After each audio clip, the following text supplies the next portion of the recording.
Good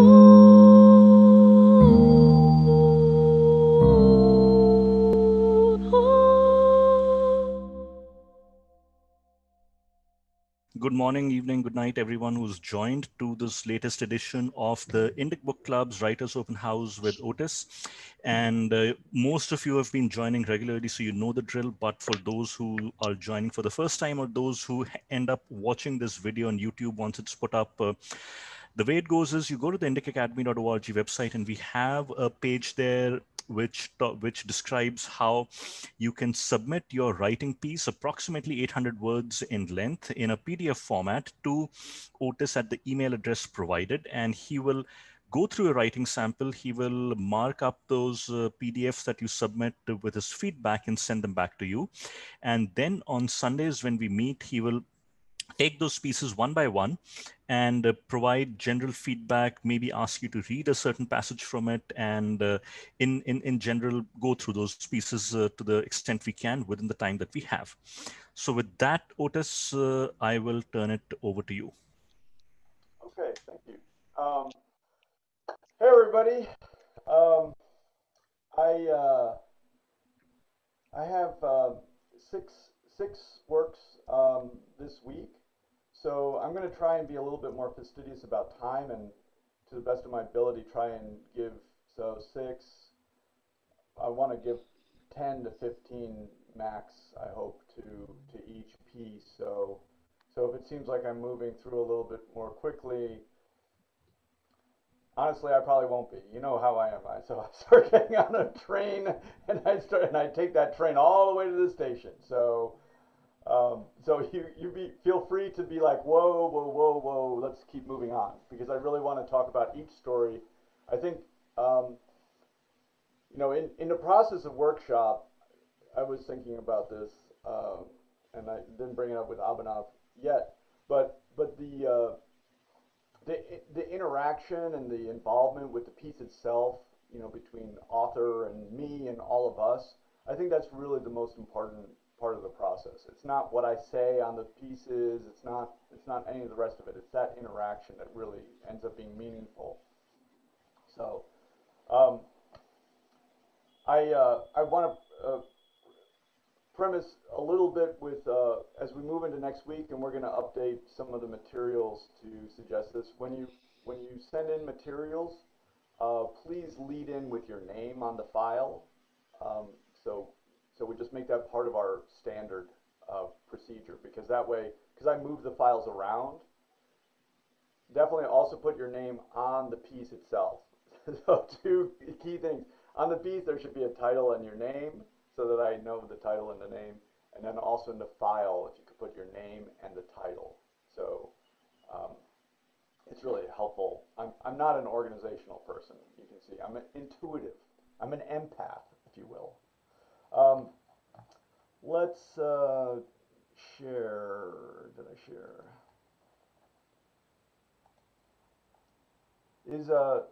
I didn't see, is Sorella here?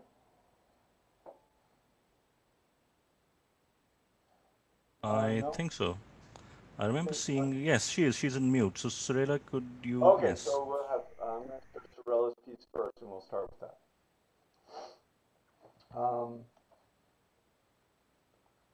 Let's see. Just going to put it like that. Sorella? Are you here?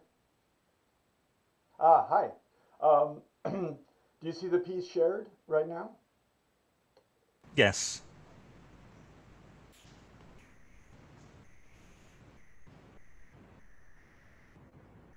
Do you see it, Sorella? Can you unmute, and do you see your piece? Yeah, Surela, you need to unmute. We can't hear you. I don't know what happened. Oh, no worries. Stay unmuted. Stay unmuted. Don't continue to be unmuted, Sorella.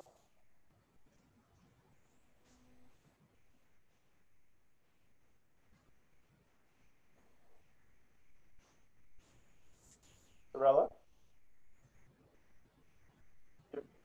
Give me a thumbs up if you can hear me. For some reason, it's Oh.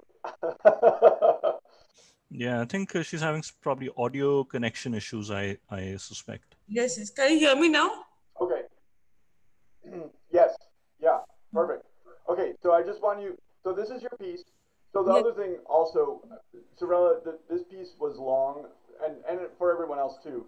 I think Okay. for the workshop we are trying to keep it around 750, maximum 1,000 words. I really, Okay. it's for our purposes. I actually only need an excerpt usually as a stepping off point to talk about some larger issues. I don't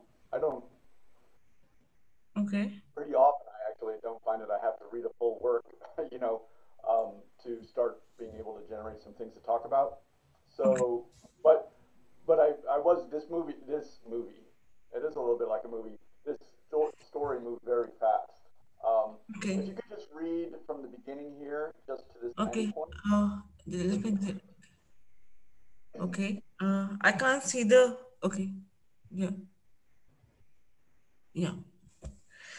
From where exactly? Okay, the black portion. Okay. from the very beginning. Okay. Alina, Elena was almost dozing off. Can you hear me? yep. Yeah. Elena was almost dozing off when she woke up startled by a shriek. She saw Anika sitting upright and perspiring profusely. This has happened 5 days in a row when Anika got up suddenly screaming for help at midnight. When she had consulted the doctor to understand the reason behind this, he informed that it is normal for patients who had undergone a traumatic situation and it will take some time to normalize. Maybe those moments from her bondage were flashing in her mind's eyes. Anika was found unconscious with bruises on her body, her mouth gagged with a dirty towel, and her hands tied tightly behind a bamboo pole. Okay, great. Thank you very much. Um, for everyone, I might just tell you a little bit why I have everyone read their piece. I think that it's important for us all to recognize that the writer is really committing their life to write this piece for a certain amount of time, and it's very important for them. And when we discuss people's work, and ideally at some point we'll get to the point where we're actually having more of a discussion where you're participating in that discussion too. But in my teaching of workshops, I found that it's really important for us, for everyone in the workshop, to recognize that the work is really important to the writer. That's something that we have to. Obviously, we understand that about our own work, but what I've found in workshops is that we don't always understand that well enough about other people's work, and that's a really important, Okay. really a skill to develop for all of us. Um, in workshops, sometimes you can find that everyone starts trying to fix a story, and that's not our job at all. We're not, it's not broken. Stories are, I honestly believe stories are always there, and it's really a question of bringing them out. Um, the artistic style of relief, where it's a, I mean, relief is this. It's a blank piece of sandstone, and you start etching through it, right? Or the sculptor talks about, a sculptor will talk about bringing up a piece of marble and finding the image that's in the marble. They don't make marble into the image; they find that. And this morning when I woke up, just to give you a little sense of how I think, these things are very much on my mind, and I have been trying to work out this piece that I'm working on about narratives, in fact. And I was kind of delineating these two ideas. There's two types of stories. There's a type of story that finds, and there's a type of story that makes. I will only teach the type of story that finds. That's the story that I think is of value, that we as writers try to find the story and bring it out. So this story is long. I only read 10 pages. But I can tell that it's a story that means something to Sorella. And this is another principle that I really hold. And again, comes from my vast experience in workshops, particularly with other writers who are like me. Um, when we have a story that we are passionate about telling, and we always are, if we sat down and started writing it, we're passionate about telling that story, and the story is always there, and it's always worth all the work that we're going to put into bringing it to the surface. So, and there are there are finally, for all of us as writers, for us to realize, and for me, there are stories everywhere. And so what it becomes, once we develop the kind of compassion of a writer, and we are driven to find through our writing, we'll find that there are many, many things to write about, and then it's a question of just prioritizing. We just decide, what are we going to do first? What's our first work? Then what's going to come after that? And we'll see if we're still going to have that one after it by the time we get there. But when we commit to a work, commit to it and finish it. Um, Right. so I find that the characters in this piece are very compelling. And um, we have, let's see, perspiring Annika. Annika is, found herself in a difficult situation in which she seems to have been abducted and then raped and beaten. Um, and the the protagonist is Elena. Elena. Yeah. Um, Yeah. she's the protagonist. So I really, so what we actually, what we have that you might not realize right now, Sorella, is that this is a very very promising start. But Okay. you might not realize right now in the big macro sense that what we have actually is Elena is the protagonist Yeah. and Annika is the antagonist. The antagonist doesn't mean that it's someone. For the protagonist, the antagonist is really the entire world because the story is about a conflict of will. The protagonist tries to make the world right. Remember, I talked about the writer, the Mm. two writing styles. The writer tries to find, right? We Mhm. hope, but there are definitely writers who try to make, right? They try to Right. make meanings, try to design things. Well, that type of writer is actually like our protagonist. Our Okay. protagonist tries to make the world the way they want it. They want Right. to interact with the world in that way.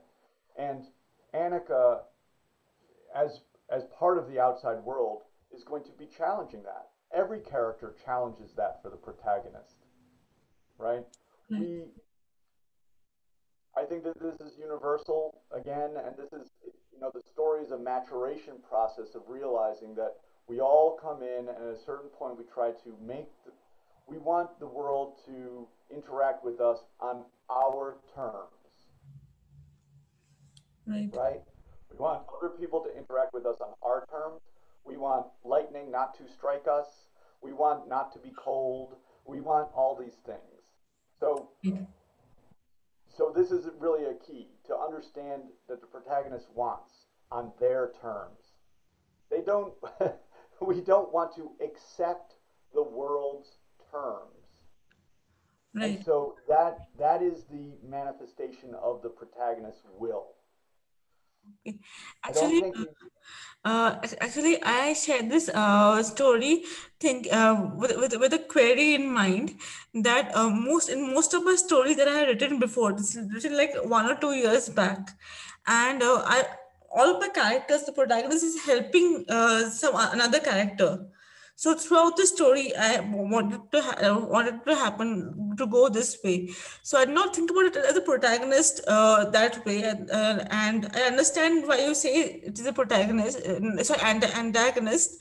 But at the time, I was like thinking that one person is helping other person out, and I wanted Mhm, to know that in that context, who should I put first and who should I put second importance? mhm. Yeah. Okay, well, so I'm going to go back to just the basic principles. I agree. I think I understand what you're saying. I agree that the sense of protagonism and antagonism right now in this story is not fully realized. Yes.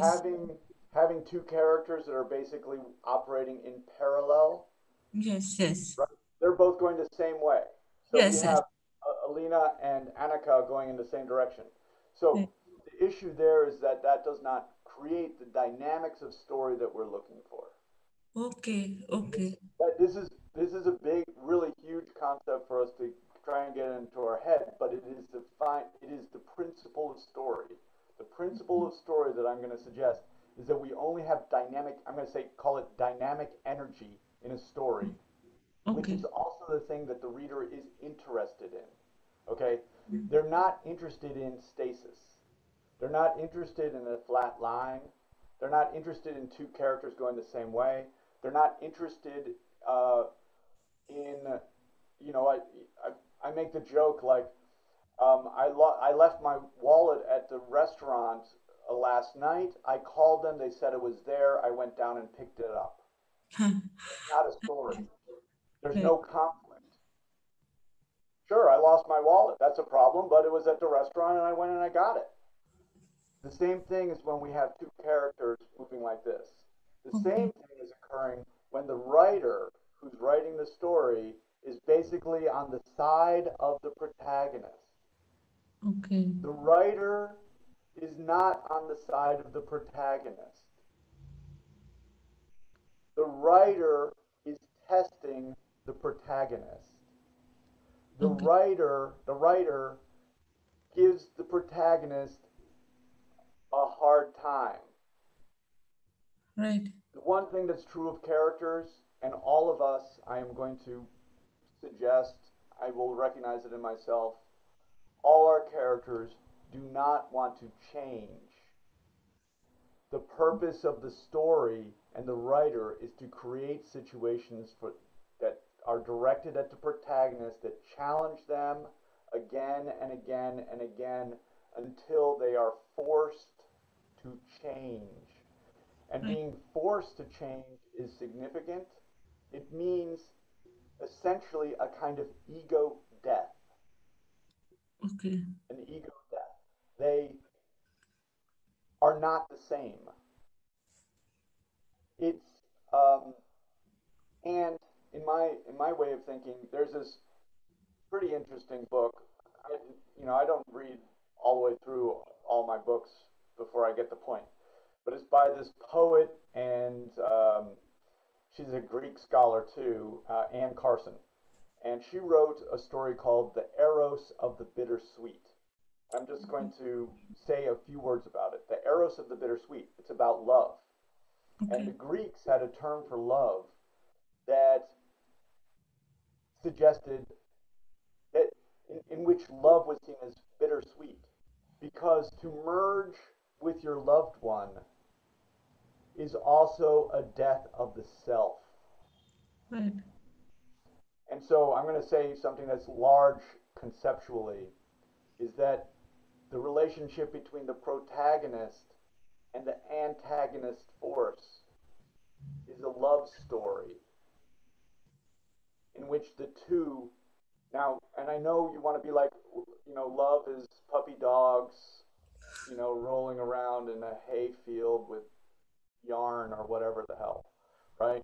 We're not talking about love on that level. We're talking about love on the level of it ain't all a bunch of roses and googly eyed hearts, okay?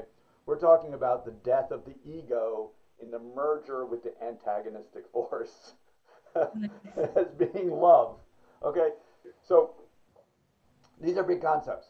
I just want you to just put them in the back burner, but if you can take a little bit, the thing that I'm going to say is again, we cannot have forces moving together. We don't even have the protagonist comes this way, and the writer is basically right. They're Mm. sending the lightning bolts down onto that protagonist, right? Okay. I just watched Battle of the Titans or whatever. So anyway, they're destroying the lightning bolts. There's always something, right? The antagonistic force is the force of God, right? It's the force of nature. It's the force of every other human being on earth. I'm saying when the protagonist, there's the ego of the protagonist, and the antagonistic force is everything else. Right. And what we do as writers is we pick and choose the best antagonists to really bash the crap out of this protagonist. And then so they try to do something and boom, they fail. And then you know what happens? The writer finds an even greater adversary because they try again and we go boom. And they try again and we go boom. This is what happens in stories in my little illustration. Um, I'm going to say this, we really have to embrace this. Now, there's a lot of reasons why we don't want to. This is, again, my psychological read of human beings. Stories are about conflict. Human beings do not like conflict. Writers do not like conflict. We do not like to make these hard times for our characters. We don't like to experience them. You know what we want? We want not to change, just like our characters. We want to have our belief systems, and we want to believe this right here, and we want to believe it all the way through the story to the end. So all we did then was make something, from my mind. We didn't find something. We used the story process to create this dynamic where we take on the role of the tester. We take on the role. We're the antagonistic force, and the subject is the protagonist. That's the other thing to recognize. The subject is not the antagonistic forces. Right. Anyway, so just keep these concepts on the back burner. But the thing that I'm going to say is that we have to draw. I sometimes call this drawing with thick lines. We're already dealing with language. Language is, I'm going to tell you right now, this is a great book, by the way, by my friend, but no matter what you do, that's a bunch of words, and it's not as interesting as my fence, that tree, the bush, the animals that are running around, the bugs, not as interesting. All of those things are more interesting and engaging than these words. So when we write, we have to write with what I call thick lines. Draw with thick lines so that we can really see what's going on. Don't hold back. So I would like to ask a question here. You mentioned backstories in many places, and Yeah, different and I'm going to yeah. Yeah, I'm going to have to bullet this now because I want to move on. As I said, we're going to try and take the right amount of time. But yes, let me bullet a couple of other points with this story. Okay, the main thing I want to bullet is that this story. Yes, we can talk about backstory. So if we say, let me get rid of these. That's the protagonist and the antagonist, right? But I want to talk about backstory. So um, Elena was almost dozing off. So when we say Elena was almost dozing off when she woke up startled by a shriek. Okay, this is considered the present story that we're dealing with. This is you Right. began here in this moment, and so this is the story present. Right. She saw Annika sitting upright and perspiring profusely. This has happened. There you go. That's the first indication that we're going backwards. And so the point I want to make is here, this sentence here, it's going forwards in time. That's Right. momentum. Second sentence is going forward in time. The third Right. sentence goes backwards. The point I want to make for everyone, don't do that. Okay? Don't do that. It's hard to get this, you're dealing with inertia with the reader. They've opened up your book, right? Just like any object. They've opened up the book, but they're in a state of inertia. We get them involved, we start moving them this way. Until you get up some momentum, you do not want to stop them from going that direction. Okay. Does that make sense? I Right. mean, you're basically saying this is the story here on this. Here's the present story. This is the story I've dragged your attention into. It's the story that I must tell, and immediately you stop it. I know everyone is going to say, but I have to explain. I'm going to beg you here now, just us, no one else is hearing. Please don't explain anything. No exposition. Don't you know the phrase mansplaining? Yeah. No mansplaining. You know why people don't like mansplaining? Because it's Mr. Man telling you what everything means. No one wants to be told what everything means. They want to have So, experiences. All of us. Yes, I'm going to move on. Um, so and then let okay, me. Otis, yes, we should. But one question that for the purposes of the story, at some point the author may consider it useful, necessary, or even otherwise it may be necessary to provide some backstory in an abbreviated form or whatever. How does one determine when and where is the best place to do it, and should it be done all in one place and done away with, or should it be spread into two or three different places? How? Okay, so this is my basic. I'm basically a physicist, right? If you have momentum going here, you go ahead and you have the momentum go off the cliff. So I know that something is about to happen, right? You see these little drawings I'm making. So you have to take, move until you've gone off the cliff. The next moment, the next action is very clear, and the reader can anticipate what it is. Include backstory that is relevant to the next action. That is Mm, my rule. That is my rule. mm, I, I, first, John LaRue was at Stanford. He wrote 10 books. The guy was a genius of production and story, and he was a true artist that was always seeking deep truth. One day, I found him in the hallway and I grabbed him by the collar. He was a small man, so it was easy and also old. I grabbed him by the collar and I pushed him up against the wall because I was so frustrated with the workshop, and everyone was so smart and everyone was telling me all these great things, and I was like, what do I do with all this great information? I said, John, please tell me two things that I absolutely have to know. Just two. And he said, okay, one, only tell backstory when you absolutely have to. Okay, that's one. You want to know the second one? let go of my collar. No, we don't have time for the second one today. But maybe, no, I'm kidding. The second one is dialogue is something characters do to each other.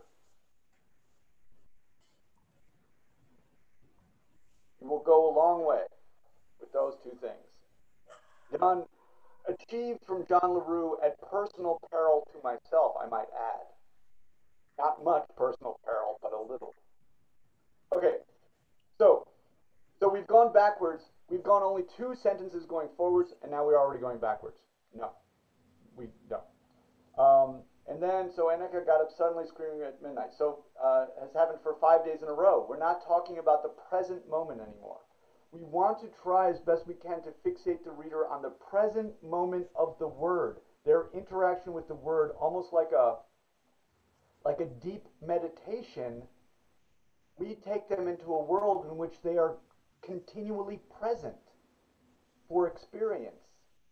Being continually present for experience is much more potent than being only partially present for the experience of the moment and then also thinking about either the future or the past. This is what I believe. Okay. Okay.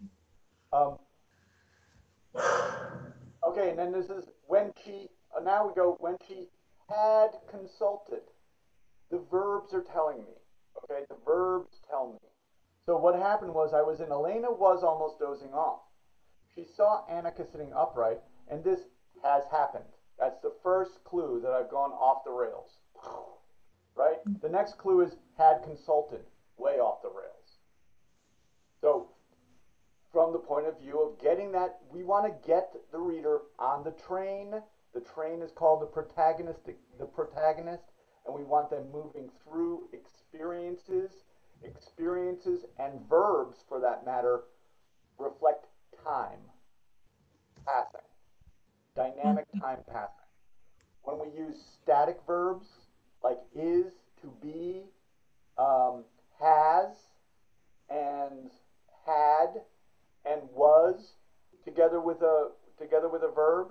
DT and I talked about passive verb constructions already, but when we do that, we suddenly put the brakes on. Those are all brakes. Static, so-called intransitive verbs Right. are the enemy of our work. We want transitive verbs. Transitive verbs. These are things we can do for ourselves. We don't even have to know how to write a story to make these things happen. It's sort of like just do it, is what I'm suggesting. And then this is the other main point, Sorella, that I want to talk about.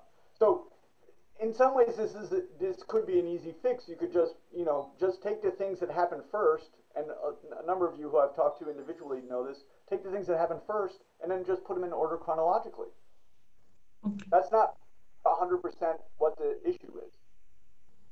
I'll go back to these verbs, not intransitive verbs, transitive verbs. Move forward. Active, powerful, good verbs. While I'm on the subject of verbs, I'm just going to say this. It's micro, but for me, an adverb is a signpost that says weak verb ahead. Adverbs are a signpost that say weak verb ahead. And sometimes even worse, we write the adverb after the verb, which means it's a signpost that says you just passed a weak verb. Okay, so if you're gonna have it before, because at least it's not a slap in the face to your experience that you've already had. I like it. If I get a DT laughing, then I feel good. I'm glad. Remember that we have to have a sense of humor about all this stuff. It's hard. Okay, we need to move Otis. Time check. Yes. Okay. I'm just gonna add. The last thing is what we want to become masters in is basically these three modes of writing. This piece right now is all in summary. Summary. So that means that we're compressing experience. Summary means we're summarizing, we're taking a lot of individual things, in fact, what we're talking about in narrative is events. Narrative is a sequence of events, and we're taking a lot of events and we're compressing them into summary. Okay. In our writing, what we want to do is we want to write, there's three things that we write. Well, that's not exactly expressed correctly. There's scenes, there's summary, and there's stuff we don't write, we omit. Scene, summary, and omit. Those are the three things we write. And the effect of it is this. When we write scenes, we write real people, real time, in action. Those three things, okay? It's all concrete. We can pour gravy on it, right? This concrete action that the reader. So, and when we write scenes, listen carefully to this, we slow down time, right? Because summary compresses time.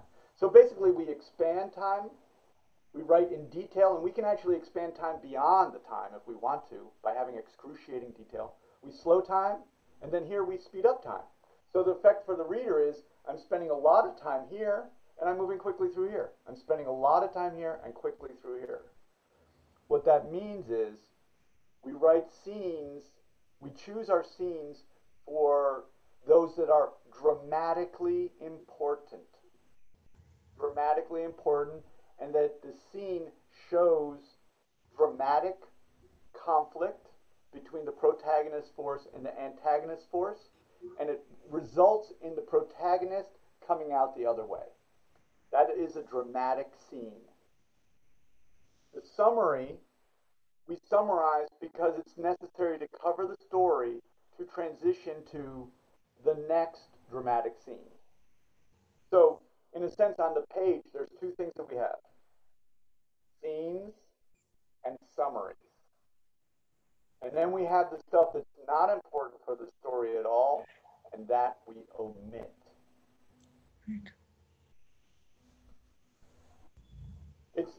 It's wonderfully not rocket science. So, but through doing those things, we start to create the rhythm of the work, where the reader is going, they slow down. When they slow down and we're suddenly in scene, you know what happens to the reader? Once we establish these patterns, they get tense. You know what happens when the scene is over and we go to summary transition? They relax. And so now we're creating an emotional experience for the reader in which they're going, which they love. I'm tense, I'm relaxed. Okay, I'm doing it. This is the story, right? I'm doing it here.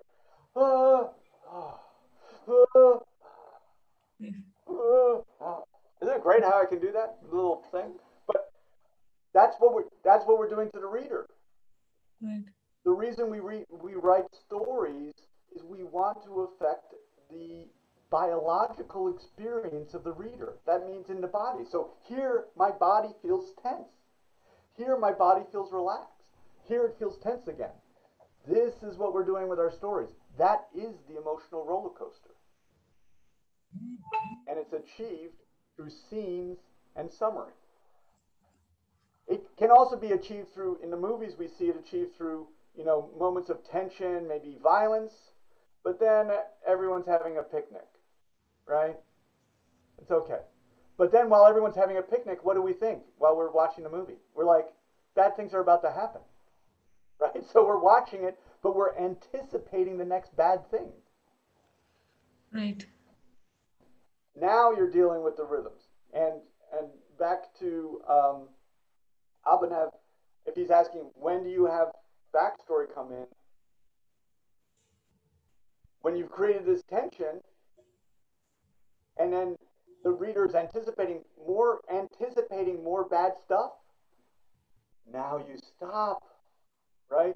That might be a place for backstory. It might be a place for that summary. It might be a place for a lot of different things that basically ease the tension of the moment. I'm tense in the moment. Now I supplied backstory, which, well, nothing's happening in backstory. Who cares, right? So I'm at ease, but I'm anticipating the next bad thing that's going to make me tense. So this way, we're not using backstory. This is really super important. Okay. Well, let me just make this point. Got it. We're not using backstory to explain. We're using backstory to ease the tension for the reader for our purpose of creating the emotional roller coaster. Whew. Thank you so much. Yeah. Okay. I knew I'm terrible at this once I get on a roll, but so let me go to this. Did that change for you? Is Samanti here? Yes, I can. Yeah, I can see that.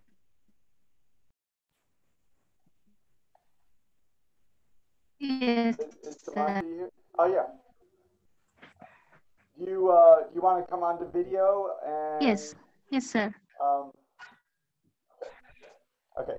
And if you could just read between those two black marks, that would be great.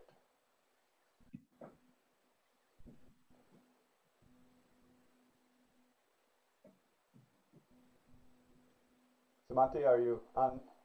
Are you able to Yes. read? Yes, sir. I can hear. Yeah. Can you see the shared screen? Yes. Can you read? Do you see the black marks that I've made on the screen?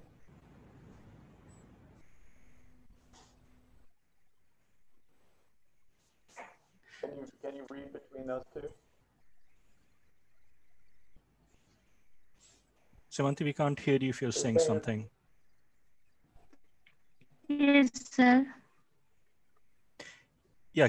So can you read between the two black lines that Otis has highlighted from where chapter 1 begins to where it ends, Cost Bharat versus Blood? Okay. Between the two black lines, right? Yes, please. Correct. Okay. I felt strangely powerless, even from the position of the unchallenged emperor of Bharatavarsha. Krishna had left Indraprastha just a while ago. He had stayed almost for a week past Rajashu, realizing my turmoil since that unwanted incident of Shishupala's death. But this time I feel that even his counseling and encouraging words failed to soothe me. I did not want Krishna to depart so soon. After what had happened that day, I was sure that Shishupala's friends were not going to spare my dear cousin. Mahadeva forbid, if something unforeseen happened, I feared I would not be even able to reach on time to help him. Apart from that, I was worried for my new empire too. Could not forget the words Maharishi Vyasa had said to me. Stay alert, Yudhishthira. He had warned before leaving. Shishupala's death, I am afraid, shall make way for something more disastrous. The vengeance I have seen in the eyes of the Rajanas shows me that destiny does not have peace in store for you. They are too outraged to rebel against your overlordship anytime, and that will definitely cause Bharatavarsha's blood. Okay, The thank you. consequence of Shishupala's death would No, definitely right, come. right, We right just did there, not. right there, right there is perfect. Thank you so much for reading that. Um, so in reading this piece, this is this is um, at a certain point you start to answer your the questions about the piece. Do you see how that is? You're going to be like sometimes people's transition because they you know is like Otis would say. I've known a lot of people would be like they're like I really I was here for this story, but Otis would probably say that this story moves into backstory too soon, right? That this issue of backstory is also here. Um, and and for me it is the it's it's a simple thing in a sense, but I think it's a simple thing, but it's a profound thing. Um, we can pick on Abhinav again. Maybe it's this issue of wanting to explain, Okay.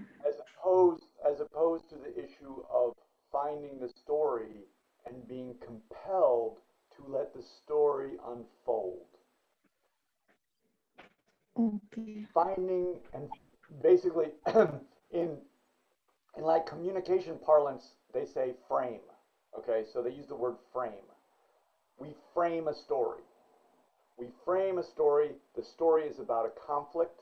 This technique can be misused, believe me, and it is all the time, but this is what we do. We frame a story of conflict. A conflict requires two things. It cannot have just one.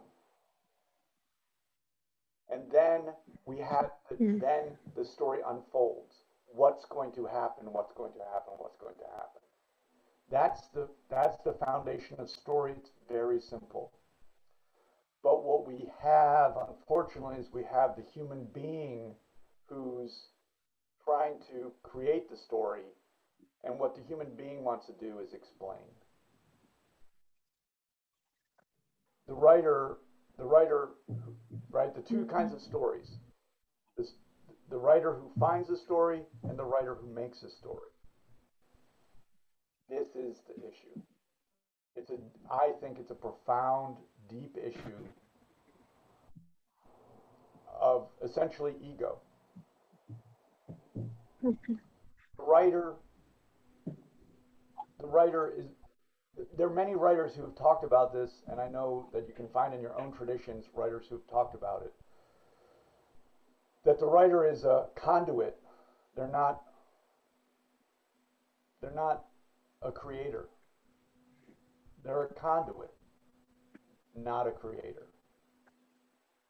They don't make things. They see things. They're a witness. T.S. Eliot talks about tradition and individual talent. He talks about the writer being like a piece of magnesium in a catalyst that disappears as the reaction happens. John Keats talks about negative capability. These are things that are important for us. So I think understanding this about ourselves is really the key to getting over the desire to explain, and instead moving into the desire of writing stories which frame a protagonist that's defined in a diametrically opposed antagonistic force, and it is always diametrically opposed, not moving together, to start to form the story. Okay. Um, and you'll notice here I write, so the beginning of it too begins, even from, it begins in a sense of stasis. So the other thing we add, and I've mentioned it to some in this piece, is we want in media res, is the Greek for in the middle of the action. But what does that mean, in the middle of the action? It basically means that we start running. We're on the move. Those sentences, it begins subject, strong transitive verb, and predicate.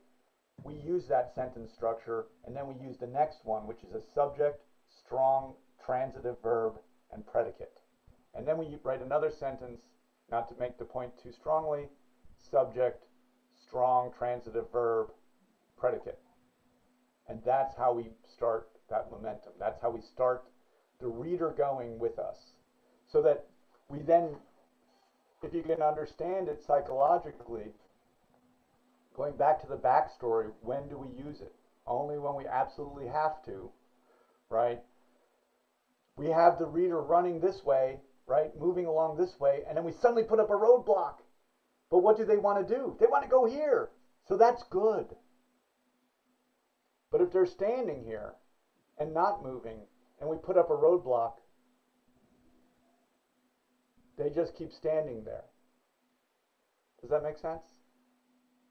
Yes. If the reader is in a state of stasis, and then we put up a roadblock, we haven't done anything with the work. But we can. We always can. So I think that this piece, I think this is maybe coming from the Mahabharata, if Yes. I'm saying that way close to correctly. Almost. Thank you. Thank you. I'm just trying to do my best. I really need immersion, okay? So I really look forward to my trip to India where I can immerse myself in.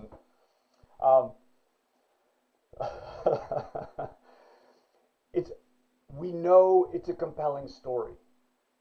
It has to be, because it would not have lasted if it wasn't. This is the thing. Compelling stories last. And this is why we try to write compelling stories. This is coming from an ancient story.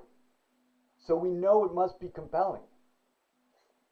Now we have to work in relief to bring that compellingness, that compelling nature out in our own prose and narrative, right? Again, we know the story is there, but we have to bring it out, or we have to paint with thick lines. Whatever we have to do, it's just for us, Samanti, Yes. it's easy. Our job is so easy. All we have to do is deal with these words. I mean, when we know that we have the story, right? Yes. All we got to do is deal with these pesky words. So Yes. we just work. We work and work until we do it. But we know the story is there. And we know that we have the passion to tell the story.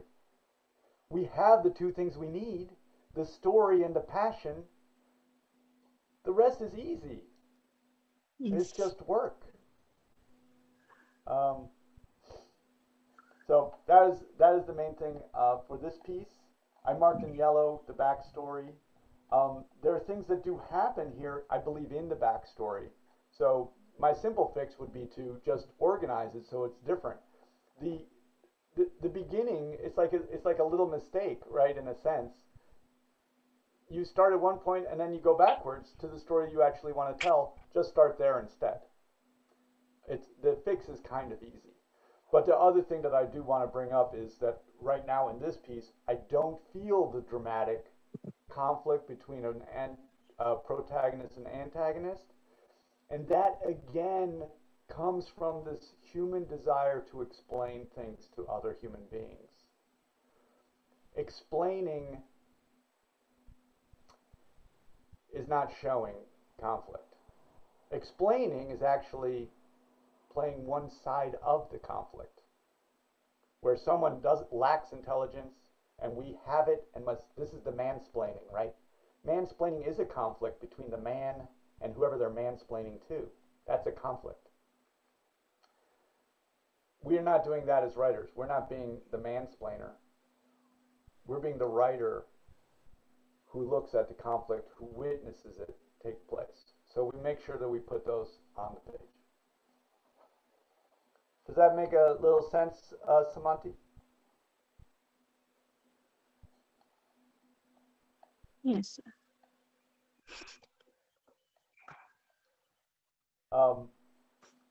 So quick time check, Otis. Yep. Okay. So, thank you for that work. Really appreciate it, and I think it always bears saying that I know that it's really difficult to put work out. I know it's really, I mean, but it's probably particularly difficult to put it in front of me because God knows what I'm going to say at any given moment. I really appreciate it. We look at our work here as saying, you know, this is something that we can step off from and learn some valuable principles for, so all of us can learn for our own work. That is great. And then also, as I say, our work is always a demonstration that we have a story. We simply have to find it. We know we have a story because we have a passion to tell it. Those two things are together for me. Because we have a passion to tell it, we know it is there.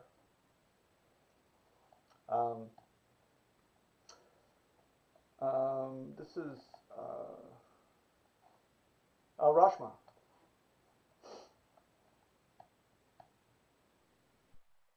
Yep, I'm here. Hey, how are you? I'm good, thanks.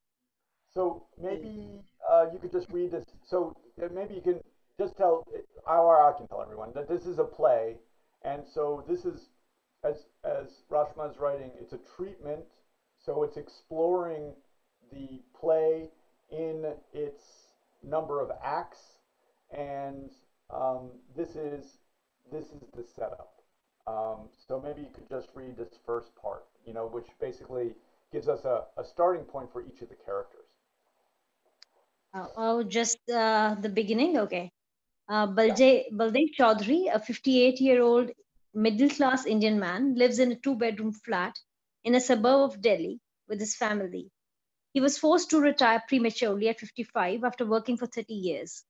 The management at the private CA firm that he was working for decided he was too old to switch to computers and Excel sheets. Now, 3 years down, Baldev has one mission in life: to find a suitable match for Simran, his 31-year-old daughter. He believes it is his duty as a father, and as a Hindu, it is his dharma. His two elder brothers have married off their children. He feels the pressure of society's expectation, and the talk is clicking. Simran will turn 32 in a month's time. On the other hand, Chutki, his 23-year-old daughter, is working in a call center. She works night shifts. Chutki believes in Bollywood girl meets boy on a train love stories, and DDLJ, a superhit film, is her favorite. Simran is neither a silly romantic like Chutki, nor does she approve of arranged marriage setup. Kumud, Baldev's wife, is 55 years old. They've been married 33 years. It is still and stale marriage. The audience can see the crack in the marriage. Sheena, their neighbor, is friends with Chutki, and she is a part of the household. She is forever borrowing sugar, milk, and drops in to watch TV because they don't have a cable connection. Kumud treats her like her own daughter. Set semi-realistic, transforms easily to different spaces. Yeah. That's good. Just there is perfect. Okay. So there's actually a lot for all of us to learn from this beginning. So we as writers often write our way into a story. So our first draft, in a lot of ways, we're actually just exploring the story a little bit. It's like, you know, I've come up with the analogy that we're just sort of dragging up the mud, like we're a potter of some kind, but all we do in the first draft is drag up the mud. Our our problem as writers, particularly when we first start, is that we think that dragging up the mud is the end product. That's the difference. That is the difference between the, you know, in a way, the beginner writer and the professional writer, right? The beginner thinks that they've dragged up the mud and they're done. And I've done it. I've dragged up 600 pages of mud and thought I was done, and I was wrong. Okay, so I know of what I speak. Um, and anyway, so, but the story starts someplace. Okay, so there is, and Rashma, you know, has an inciting incident that takes place, the arrival of a letter that basically triggers the other events of the story. But Right. so that's the beginning. That's the immediate race that I was talking about before.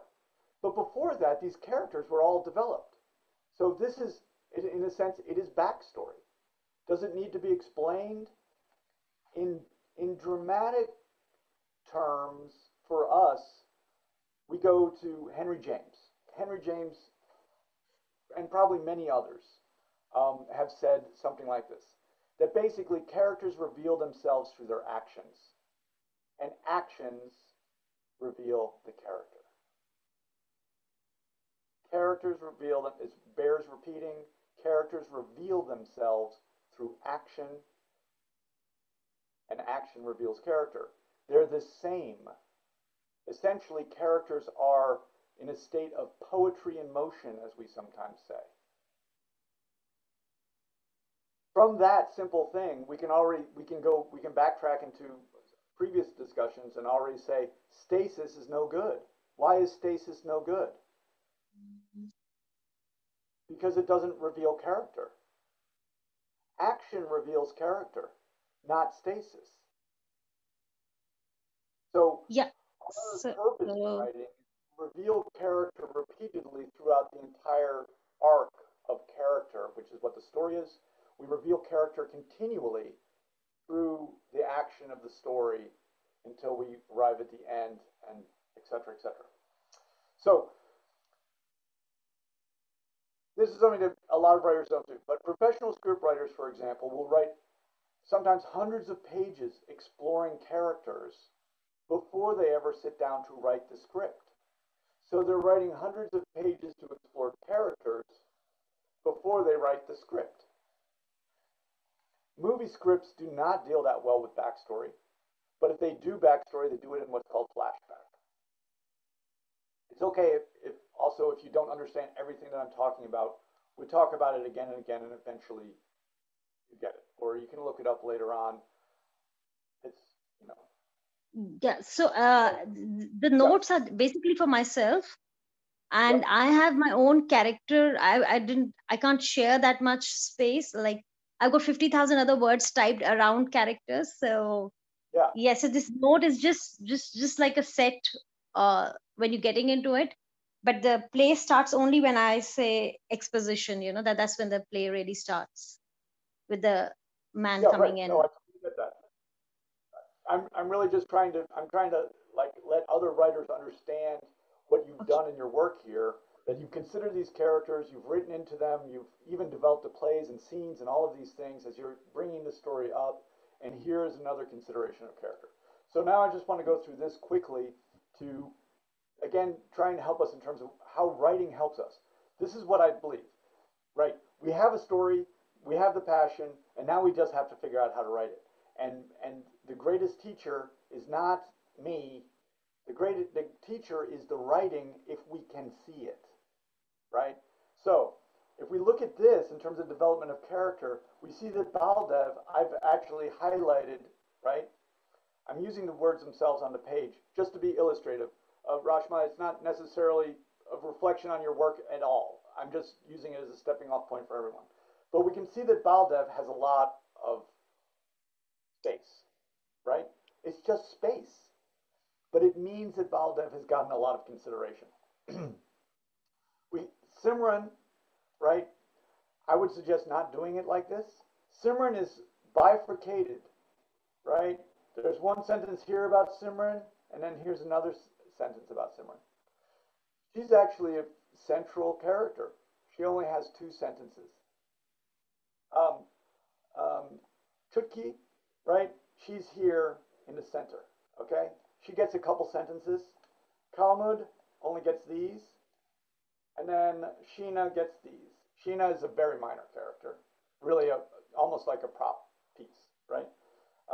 And then we have another, Kalmud is also slightly bifurcated. So as a simple thing, I would say, let's first not do that, okay?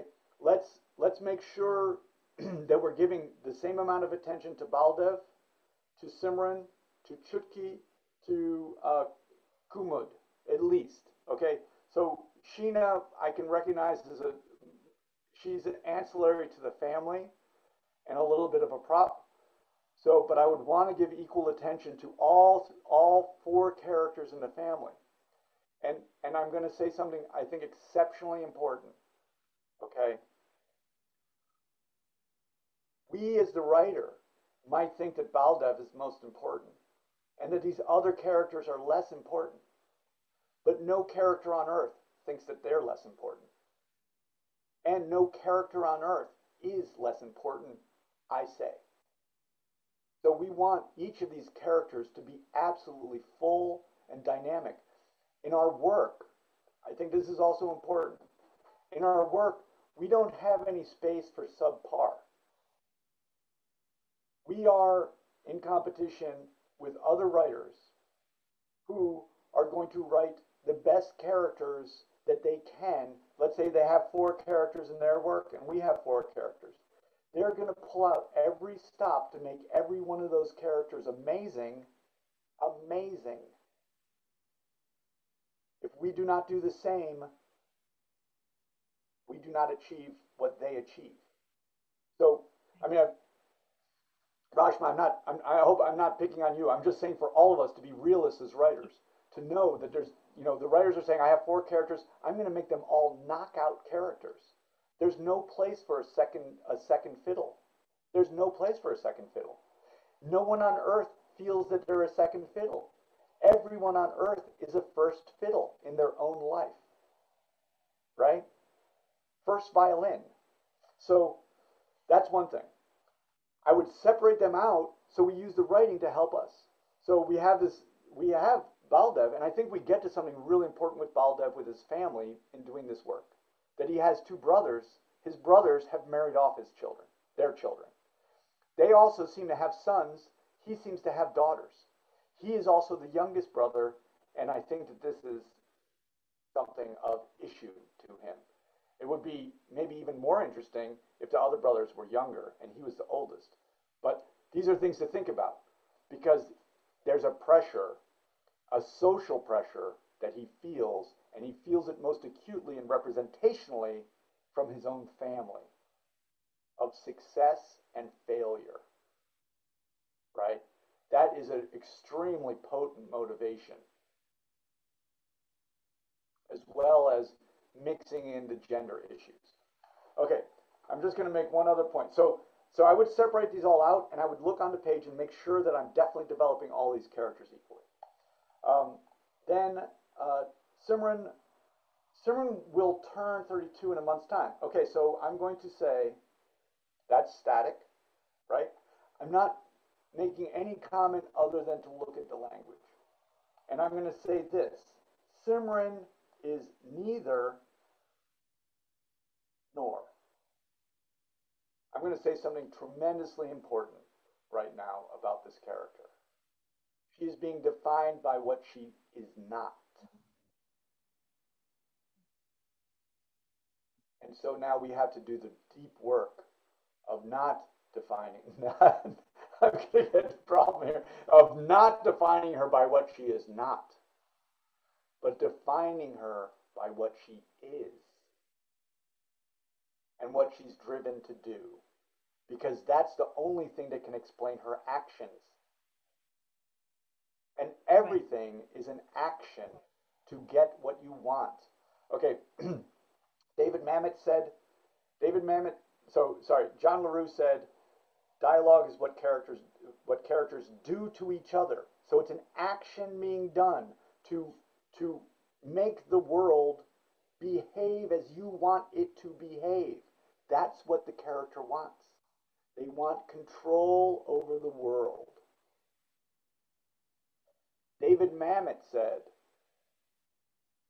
characters do not always say what they mean, but they always say something to get what they want.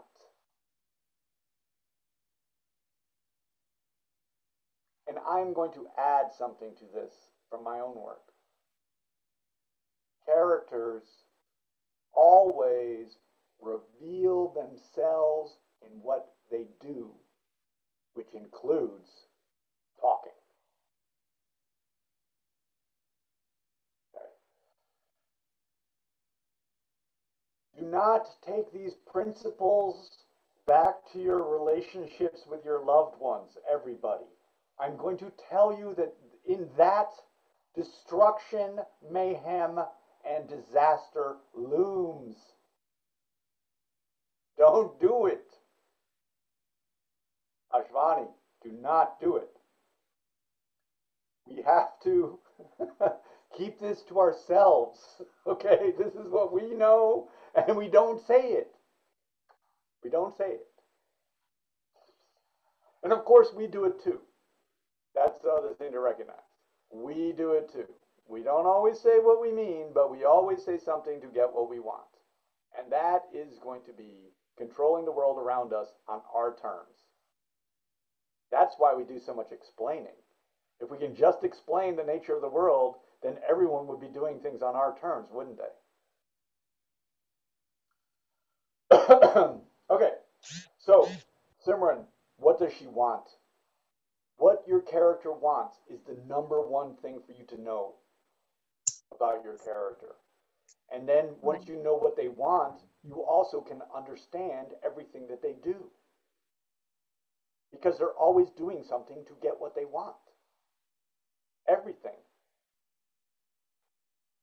So after our, your previous notes, and since this is a rewrite, this is a time I was looking at Simran as a protagonist, but in this rewrite, Baldev is the one who's the major protagonist, and others are, and he wants his daughter to be married, come what may.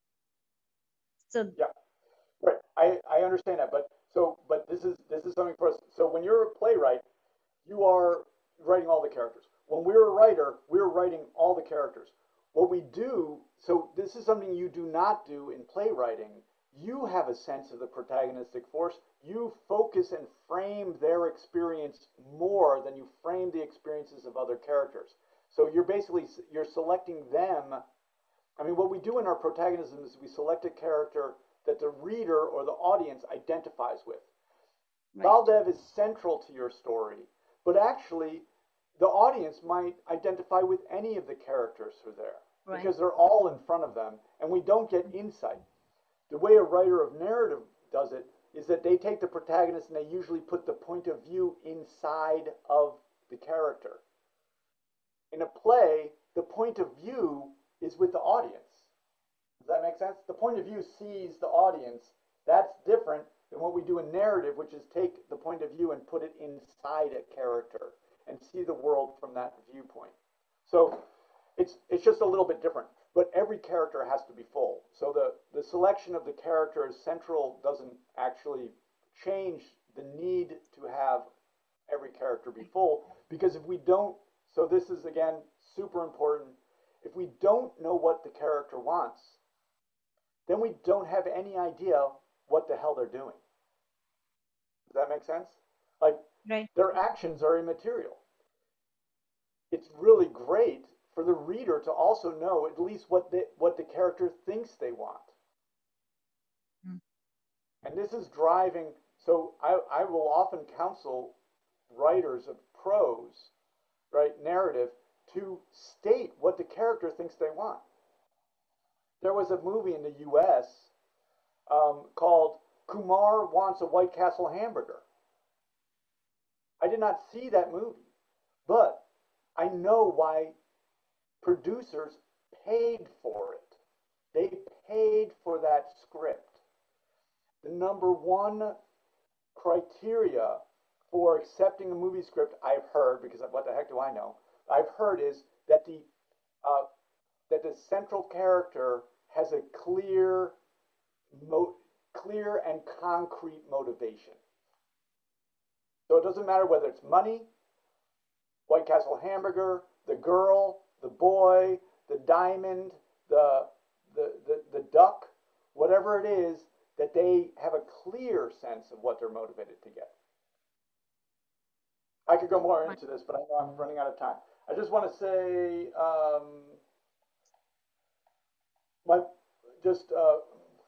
Rashma, my big thing on this piece is that I think it's really going well. I think you did a great job bringing in the world in this first scene. You know, the telemarketing and immersing the reader into the world is a fabulous thing, and that world should be playing a role in what goes on in the play as a whole. When I got to you have a scene where you introduce the family that's selecting a wife, and I think that's very compelling. I misread it a little bit, but the son is named Raj, and I think that Raj should be the one who's. Right. I think he should be more central than the father. Right. I would love, you know, for him to be sort of a technological person and even a math person Right. to offer some kind of contrast to Simran. Right. And Yeah, makes sense. He could be a person who's making a selection process through an algorithm, you know, or something like that. So it's so dispassionate. It's so calculated in a sense. And I think that also sort of will define, you know, Simran will be defined a little bit as a contrast to that idea. Right. But I think Simran has to develop a little bit. And then, like some other works, I feel once we are in the cafe, I very much wanted the family to come to the cafe. So going to other places was, for me, stopping me from getting what I wanted, which was to now see Simran and Raj duke it out, right? And and I think what it means in terms of the length of your piece is that this story will not end, you know, with that. I mean, I don't know where it goes from there. If you somehow take those scenes you wrote after the cafe and move them here, what's necessary, move before the cafe, and then I'm not sure where you're going to end up going after that. But I did feel disappointed that we didn't keep moving ahead. Again, it's this sense of momentum. You know, once you have the great world setting in the first section, then you have the introduction of Simran and the marriage, right? And I really feel compelled. Then you have Raj and his family. At that point, I'm going this way. You have me. I'm in it. Okay. Right. And I don't see any reason why we shouldn't keep going. Anyway, that was my big comment on the piece. I really enjoyed it. Yep. Yeah. Sure. Okay. Thanks. I better keep going. Okay. So, this story. Ram, I'm going to have you.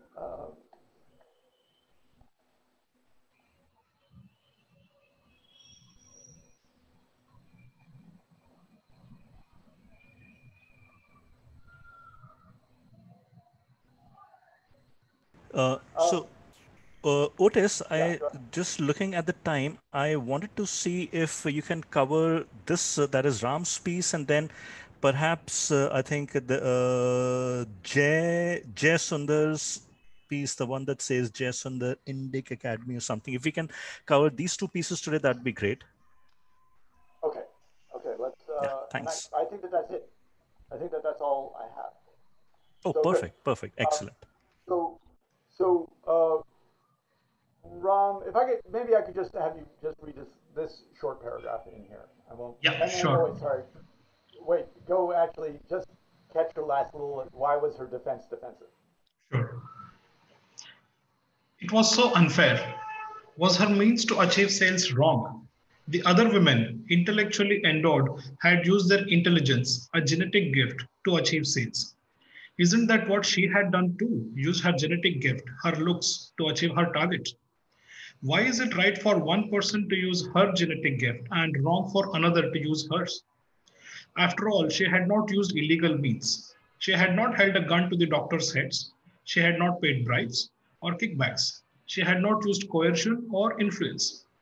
She was physically endowed while they were intellectually endowed. Each had used their respective gifts, a genetic benevolence, to achieve the same end result. And achieve it she had, fair and square. Why then was her defense defensive? Oh, and just so first we realized that defense she had crafted was based on a foundation of guilt, of a sense of wrongdoing, though it was buried deep in her conscience. I think that's a great line too. Thank you. Okay, so I'm just gonna Ram. I hope you'll forgive me if I just move a little quickly Sure. through. Um, so I was intrigued by this piece. Um, I will I will confess that I have tried to write from a woman's point of view, and and this is and I it's one of the great learning moments of my life. In fact, um, Julie Oringer. This was in the Stanford workshop.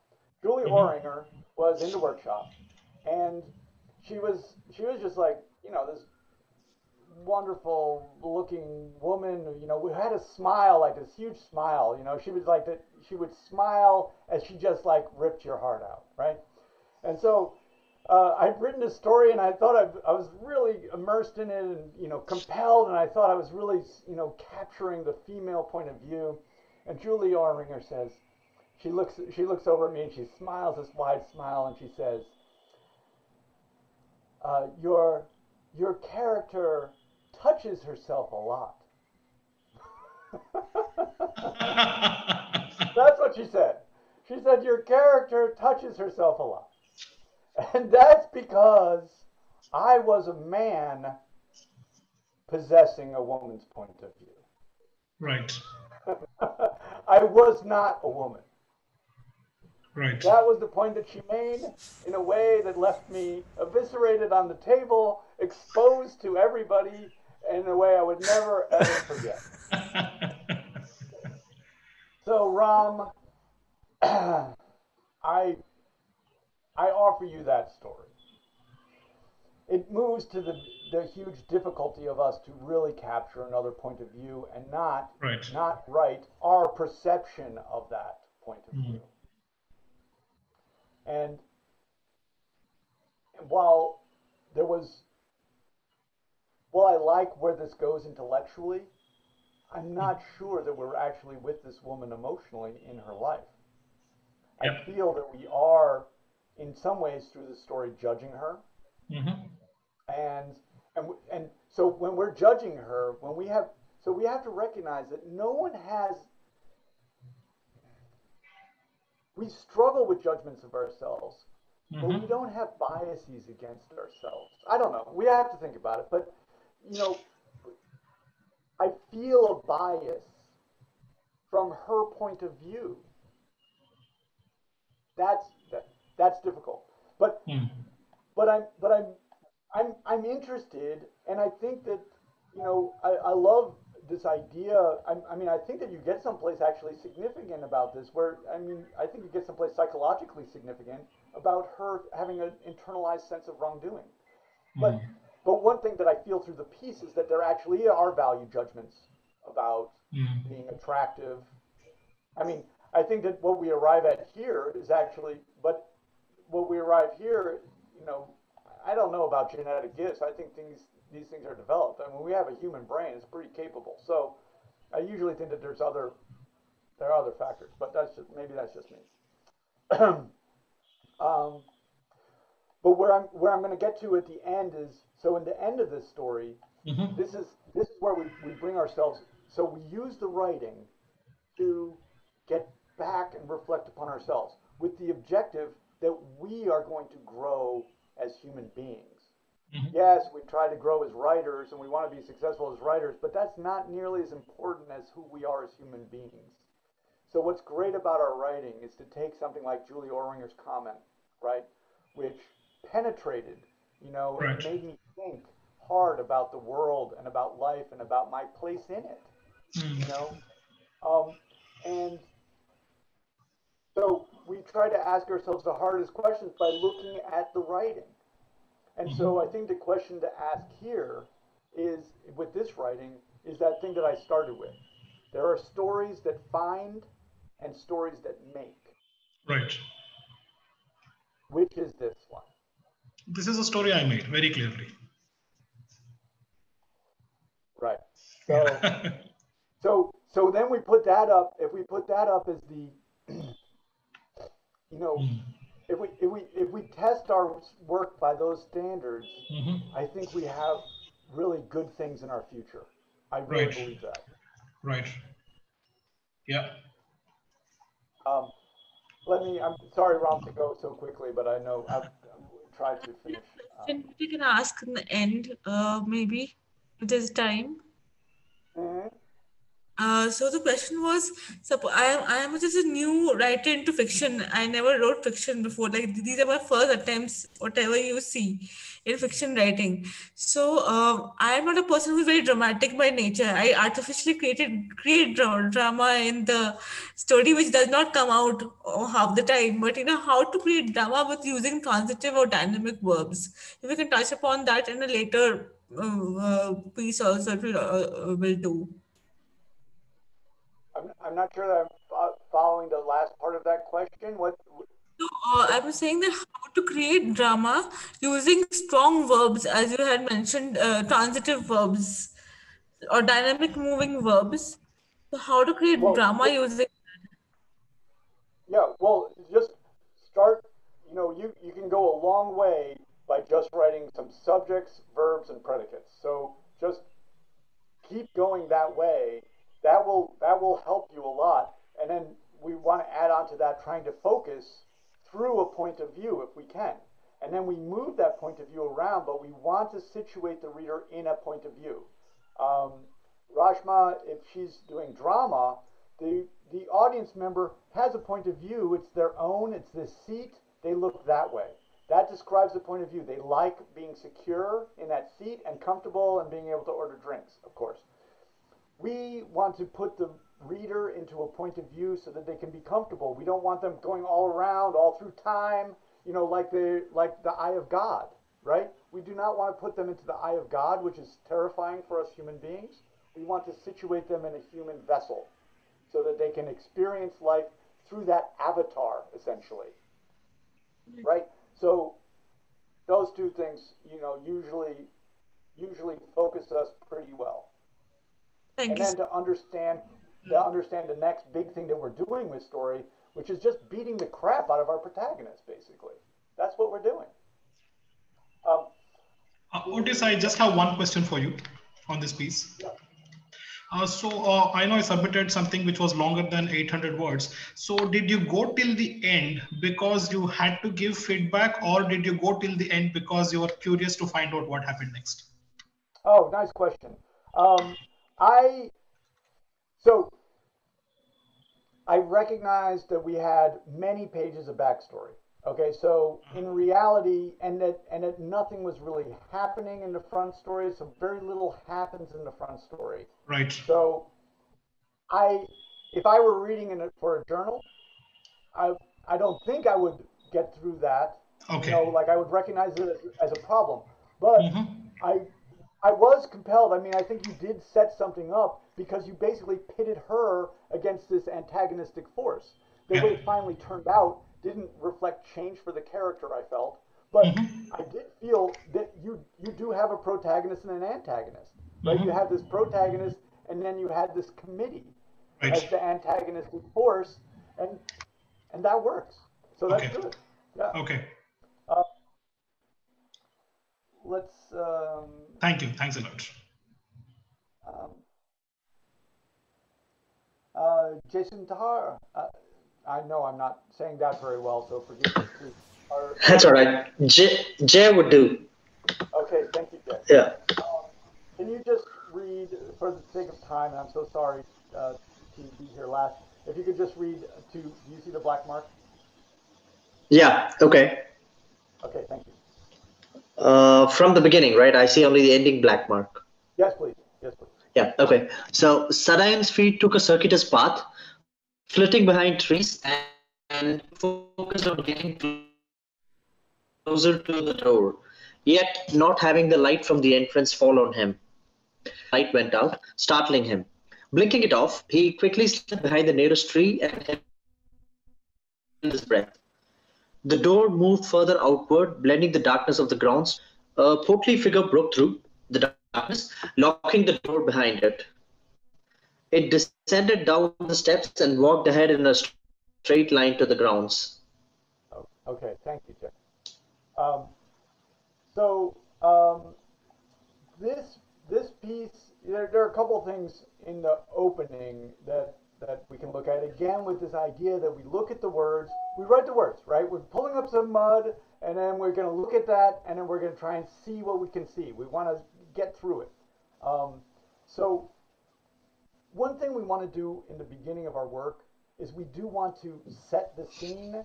We basically want a kind of imaginative experience to start going off in the head of our reader. We want them to start to see things. Does that make sense? We want them to see and imagine. We want to place them in this world. To do that, we basically need to use nouns. What I'll say are, so we're talking about verbs, transitive verbs, concrete nouns, not abstract nouns. We want to use those so that the reader can see and understand. Yep. Because Okay.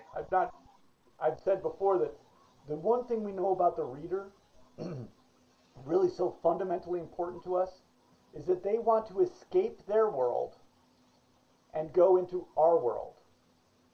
That's what they're telling us. We know so much about them. When they open up that book, they do not want to deal with their screaming kids. Mm-hmm. You know, they don't want to do the dishes. They don't want to do the laundry. They don't want to work. They don't want to do anything. They want to escape. This is it. Because we know that, we know also we need to give them that place that they escape to. We're just going to embed that in our mind. We must give them that place that they can escape to. If we don't, we have not fulfilled the very first bargain. You know, it's like someone coming to buy your car, Okay. right? And they come to buy your car, and you say Yeah. it doesn't run. You know, or they're coming to buy your car, and you're like, it's not here. You know, we have to put them into that world. So there's a Okay. it's not a big deal. I like some of what you've done. I think where you're really I can tell that you're imagining this experience, and you are Mm-hmm. in this world, right? I know you're in this world because Okay. you do things like this. You said the light went out, startling him, blinking it off. He quickly, obviously, adverb. Yep, you know, Yeah. Yeah. slip behind the nearest. Yeah, everyone's got Yeah. that now. Slipped behind the nearest tree and held his breath. Right. The door Uh-huh. moved outward, blending the darkness of the grounds with the darkness inside. That's even though it's not concrete, which is difficult for me. I don't see it well, but I do get that you see it. That's a big step, Okay.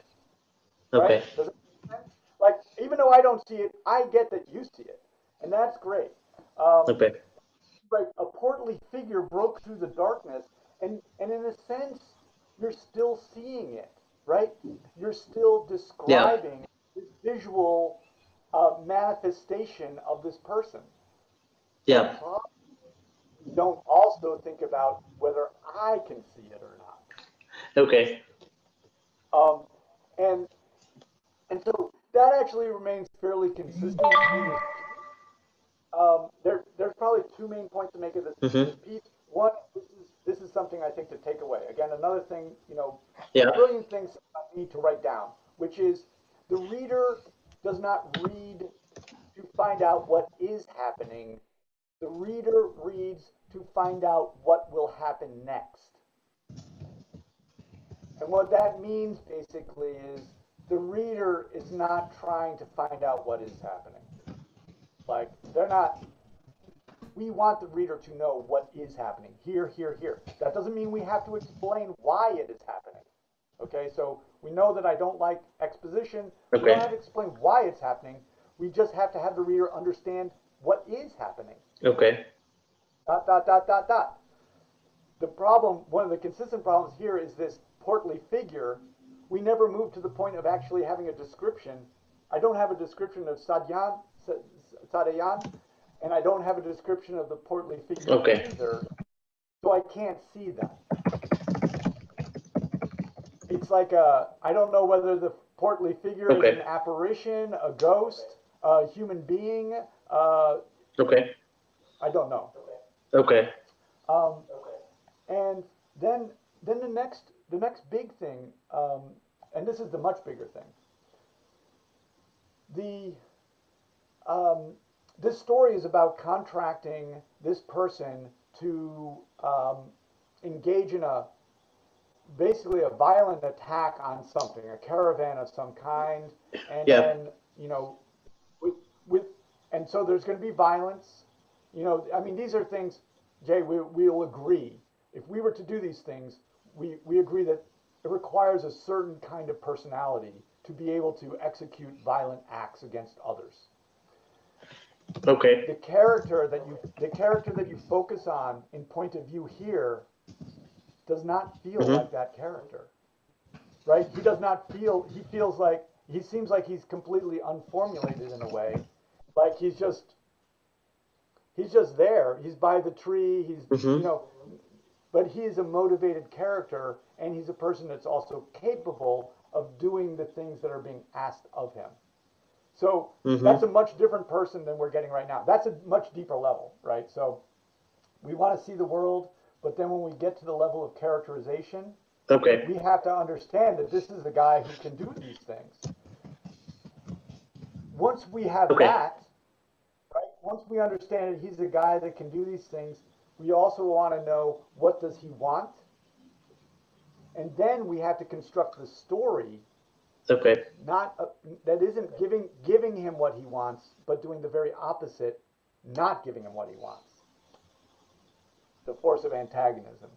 Then we have to. But I think you've begun to develop an interesting character. And the other thing I noticed too is that you actually late in the story, you have this sort of lengthy description about what's going to happen. The caravan's going to come through. You do this, that, and the other thing. And this is something for us to think about. Is it more effective to have them talking about this this violent act, or would it be better and more dramatically interesting to have them doing it? Because you have freedom to do whatever you want. This goes by the principle, so I don't want to go too far into this story, but I was teaching a workshop where someone wrote a wonderful story. And in that story, they had a metaphor that equated their fear with the fear of a bear. So I call that the metaphorical bear. And I asked the class, we had a big table, and I said, what would get your attention more? If we had a metaphorical bear on the table, or if we had a real goddamn bear on the table. In the same way, someone talking about attacking a caravan is not going to be as dramatically interesting as attacking a caravan. Does that make sense? maybe. Just we'll think about it again. It's levels of abstraction. I can talk a blue streak about stuff, but doing it is going to be more vitally important. And when we're dealing with writing, we're already dealing at one level of abstraction, which is the word. If those words are another level of abstraction, the reader's even farther away from the experience. I think that is Jay. I want to though emphasize that where'd you go, Jay? maybe he bailed. I want to emphasize that this ability to imagine oneself in the space. Hi, Jay. Thank you. To imagine yourself in the space as I see you're doing, that is the greater skill. That is the greater skill. The words we can always fix. The words we fix. The imagination, we can't. You have a line in here where the character, in order to get the attention of the figure, rustles his feet in the leaves.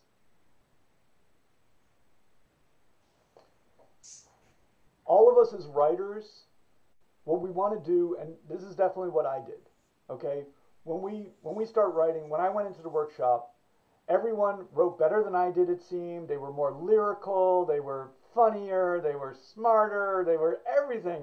And I just was like, oh, I hated them. I hated all of them.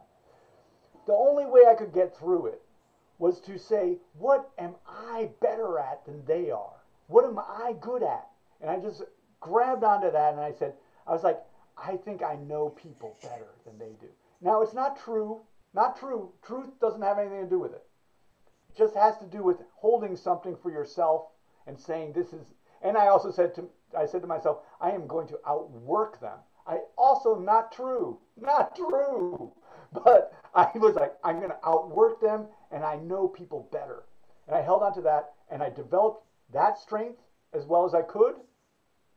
And I tried to develop all of their strengths too that I could recognize. Can I just steal everything that they have as a strength and then develop mine? And then also I tried to undermine them at every turn.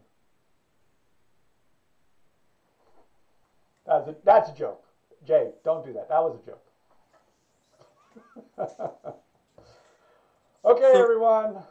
Otis, thank you so much for walking us, everyone, through these pieces. Lots and lots of good advice. And folks, as you would have seen, please keep your pieces coming in and keep them to around 800 to 900 words. Send them in a PDF. Attach your name at the beginning of the file. So, for example, put it something like Avinav _ Indic Academy _ 12th December 2020. Something like this makes it easy for Otis to spend less time on organizing these files and more time on reading, critiquing, and then sending you your feedback. And again, PDF, Word document, PDF, 800 to 900 words, Times New Roman, 12 size font. Maybe if you can, definitely do double spaced. And we'll talk to you next Sunday. Thank you so much. Bye, everybody. Thanks. Bye. Thanks, Otis. Thank you, Otis. Thank you.